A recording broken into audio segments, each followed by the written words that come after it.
Jotaro! Hajna njegovog stoja sveta je vreme! Njegov stoj može da zaustavi vreme! Svete!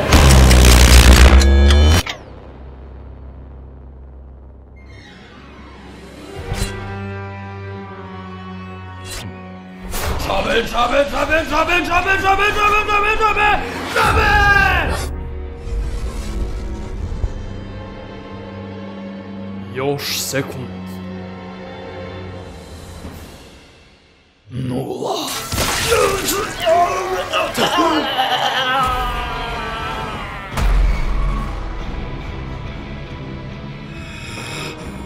Ne brini se, već sam se pobrinuo za Kakyoina.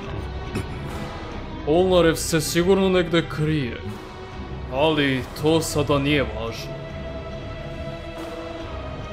Sljedeći si ti, Jotaro. Proklet bio. Dio. Ho, ti mi to prilaziš. Umjesto da bežiš, ti pak dolaziš pravo k meni. Ne mogu da te userem od batina, a da ti se ne približim. Ho, onda se približi koliko ti je volja.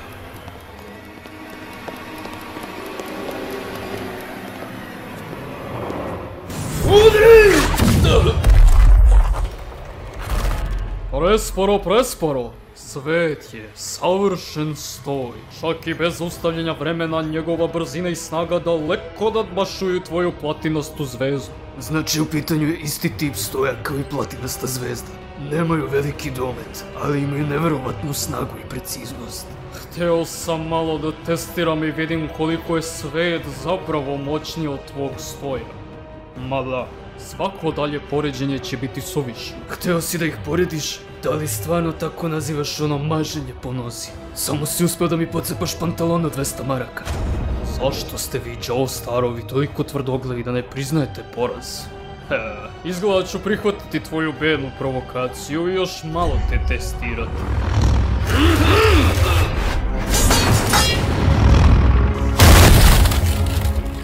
Udri!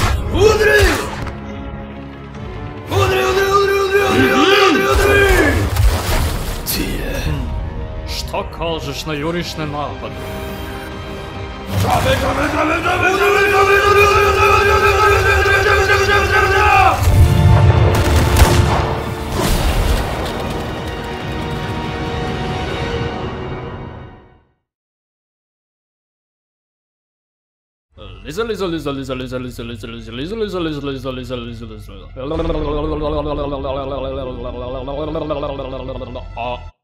Posljednje strane knjige privode kraju, al zato najjači opstaju kovi, a kraj sveta